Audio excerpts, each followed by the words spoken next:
नमस्कार। पिछली वीडियो में मैंने बात की थी कि दिशाएं कैसे खोल सकते हो आप और उसका विपरीत किस तरह से दिशाएं बंद की जा सकती हैं। तो 7 क्राइटेरिया मैंने बताए थे बहुत डिटेल में आपको, और उसमें बात उठी थी कि आपके लिए शुभ दिशा कौन सी है, ये कैसे डिसाइड करें। तभी तो पता चलेगा ना कि कौन सी दिशाएं खोली जाएं, कौन सी बंद रखी जाएं। तो आज मैं आपको ये बातें बताने वाला हूं कि दिशा कौन सी आपके लिए शुभ है। तो इसके लिए हम पहले यूज करेंगे ज्योतिष शास्त्र को। तो ज्योतिष शास्त्र में अपनी कुंडली ले लीजिए। जिस व्यक्ति ने मकान बनाना है, जिसने वहां रहना है, उसकी अपनी कुंडली, उसकी अपनी होरोस्कोप, उसका लग्न देखिए। लग्न में मान लो चौथी, 8वीं या 12वीं राशि है तो वो ब्राह्मण राशि कही जाती है। तो आपके लिए शुभ हो गई दिशा उत्तर दिशा, क्योंकि उत्तर दिशा ब्राह्मण व्यक्ति के लिए है। फिर चंद्र लग्न देखिए। चंद्रमा जिस राशि में बैठा है, चंद्रमा मान लो 1, 5, 9 राशि में बैठा हो तो क्या हो गया, क्षत्रिय राशि हो गई है। क्षत्रियों के लिए कौन सी शुभ दिशा है, पूर्व दिशा। फिर सूर्य लग्न देखिए। सूर्य मान लो 3, 7, 11 राशियों में बैठा किसी में भी, तो ये शूद्र राशियां मानी जाती हैं। शूद्रों के लिए कौन सी दिशा है, पश्चिम दिशा। तो अब आपने क्या करना है, लग्न, चंद्र लग्न और सूर्य लग्न तीनों को ले लीजिए और तीनों में देखिए सबसे बली कौन सा है, सबसे बली कौन सा है। तो जो भी सबसे बली है उनमें से वही दिशा आपकी शुभ दिशा है। समझ गए। जिस तरह भगवान राम की कुंडली में लग्न चौथी राशि, उसी में चंद्रमा बैठा है, उसी में गुरु बैठे हैं और वहाँ पे बहुत सारे शुभ योग बन रहे हैं। हंस महापुरुष योग, केसरी योग या गज केसरी योग, बहुत सारे योग बन रहे हैं उनके शुभ योग। तो उनके लिए अब चौथी राशि क्या है, ब्राह्मण राशि, तो उत्तर दिशा शुभ हो गई, ये मतलब है। ठीक है, तो पहला क्राइटेरिया मैंने बता दिया। अब आइए दूसरा क्राइटेरिया, जो भी योग कारक ग्रह है, किसी की भी कुंडली में जो योग कारक ग्रह है, मतलब वो किसी केंद्र और त्रिकोण का स्वामी होके केंद्र या त्रिकोण में बैठा हो और शुभ योगों में पार्टिसिपेट कर रहा हो, उसको योग कारक ग्रह कह दिया।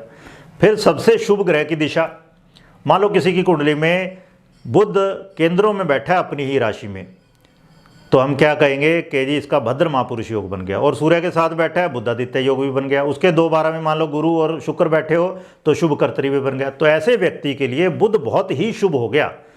तो इस व्यक्ति के लिए बुध की दिशा कौन सी होती है, अब उत्तर दिशा शुभ हो गई। तो इस तरह उसकी कुंडली में सबसे शुभ ग्रह ढूंढिए, वो उसके लिए उस ग्रह की जो सबसे शुभ ग्रह है, उस ग्रह की दिशा कौन सी है। ये पहले की वीडियोज़ में बताया जा चुका है कि हर एक दिशा का एक स्वामी ग्रह होता है और दिक्पाल भी होते हैं। तो किसी का मान लो शुक्र बहुत शुभ है तो उसके लिए आग्नेय दिशा बहुत अच्छी हो जाएगी। किसी का बुध अच्छा है तो मैंने बताया उत्तर दिशा। किसी का शनि बहुत अच्छा है तो पश्चिम दिशा उसके लिए शुभ हो जाएगी। ठीक है जी। अब आइए तीसरा क्राइटेरिया। तीसरा क्राइटेरिया क्या है, दशानाथ देखो। अब टाइम टू टाइम दशाएं चलती हैं, विंशोत्तरी दशा है। अब आप देखो शुक्र की दशा 20 साल चलती है। 20 साल बहुत बड़ा टाइम पीरियड होता है। 20 साल में तो एक पीढ़ी बीत जाती है। तो अब दशानाथ मान लो चलो शुक्र है और शुक्र मालव्य महापुरुष योग में है, तो क्या होगा फिर 20 साल के लिए इस व्यक्ति के लिए शुक्र बहुत ही शुभ हो गया। तो इसके लिए कौन सी दिशा शुभ हो गई, जो मैंने बताया आग्नेय दिशा। लेकिन किसी का शनि है, शश महापुरुष योग बना रहा है, तो उसके लिए कौन सी दिशा शुभ हो जाएगी, शनि के 19 साल पश्चिम दिशा शुभ हो जाएगी। तो टाइम टू टाइम भी बदलती रहती हैं। हर व्यक्ति के लिए हमेशा एक ही दिशा शुभ नहीं रहती, ये भी है। जिस तरह दशाएं बदलती हैं ना ज्योतिष में, इस तरह वास्तु में दिशाएं भी बदलती हैं, दिशाएं भी शुभ अशुभ होती रहती हैं। तीसरा क्राइटेरिया मैंने आपको बताया। पहला क्राइटेरिया क्या बताया, 3 लग्न देखिए, उसमें से सबसे स्ट्रॉन्ग देख लीजिए उसकी दिशा। दूसरा क्राइटेरिया क्या बताया, सबसे शुभ ग्रह। तीसरा क्राइटेरिया क्या बताया, दशानाथ की दिशा, अगर वो बहुत ही शुभ है उस व्यक्ति के लिए। चौथा क्राइटेरिया क्या, वर्ण या कर्म के अनुसार दिशा। 4 प्रकार के वर्ण होते हैं, ब्राह्मण, क्षत्रिय, वैश्य, शूद्र, वो मैंने बताया था। अब वर्ण भी 3 तरह से डिसाइड किए जाते हैं, वो मैं अगली वीडियो में बताऊंगा आपको। तो अभी मैं केवल ये बता देता हूँ, वर्ण का मतलब है कर्म, कि आप ब्राह्मण कर्मा है, वैश्य कर्मा है, शूद्र कर्मा है, कौन सा कर्म करते हो आप। अभी कर्म लेते हैं केवल, कौन सा कर्म करते हो, तो उसके हिसाब से आपके लिए दिशा हो गई। जिस तरह आपने शॉप खोली हुई है, कोई जनरल स्टोर खोला हुआ है, तो दक्षिण दिशा आपके लिए बढ़िया है। चाहे आप किसी भी खानदान में, वंश में, जाति में पैदा हुए हो, डजेंट मैटर। आप अगर किसी भी ऑर्गेनाइजेशन के हेड हैं, आपके लिए ईस्ट डायरेक्शन। अब आप रिसर्च करते हैं, ओके, आप स्पेस रिसर्च में हैं, तो पश्चिम दिशा आपके लिए बढ़िया है।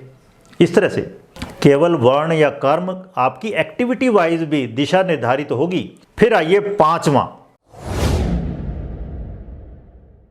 घर में ही आप देखो क्रियाकलाप, आपके घर में ही आपने खाना पकाना है तो आग्नेय, लेकिन पूजा करनी है ईशान, रोना है तो पश्चिम और वायव्य, सेक्सुअल एक्टिविटी है रिप्रोडक्शन के लिए, बच्चा पैदा करने के लिए, तो कहाँ बताया है, वायव्य और उत्तर के बीच में।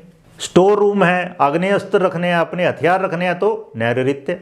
वहाँ पे भी देखो ना, एक्टिविटी वाइज अलग अलग दिशाएं हैं, अलग अलग जोन हैं, अलग अलग क्षेत्र हैं।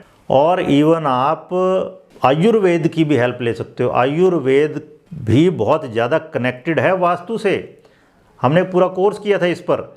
तो वात पित्त कफ के अनुसार भी आपकी प्रकृति क्या है, आपकी प्रकृति क्या है, आप वात प्रकृति के हो, पित्त के हो या कफ के हो, या वात पित्त या पित्त कफ या वात पित्त कफ या कफ वात, कौन सी प्रकृति आपकी, अपनी प्रकृति को पहचानो और उसके अकॉर्डिंगली आप पता लगा सकते हो कि कौन सी दिशा आपके लिए ज़्यादा शुभ होगी। जिस तरह मान लो पित्त प्रकृति का कोई व्यक्ति है, उसको गर्मी से परेशानी है बहुत ज़्यादा, तो उसके लिए सबसे दिशा कौन सी शुभ हो जाएगी, उत्तर और ईशान। एक एग्जाम्पल दे दिया मैंने आपको। इसी तरह वात प्रकृति वाले, उनको गर्मियाँ बहुत अच्छी लगती है, उनके लिए दक्षिण दिशा बढ़िया रहेगी, उनको सर्दियाँ प्रॉब्लमेटिक हैं। तो इस तरह से कई सारे क्राइटेरिया मैंने आपको बता दिए, इनको अप्लाई करके आप ज्योतिष नहीं जानते तो कर्म के अनुसार लगा लो कि आप कर्म कौन सा करने जा रहे हो, वो किस कैटेगरी में है, 4 जो कैटेगरीज हैं उन किस कैटेगरी में है, तो उसके अकॉर्डिंगली आप दिशा चूज कर सकते हो। थैंक यू, नेक्स्ट वीडियो में मिलते हैं।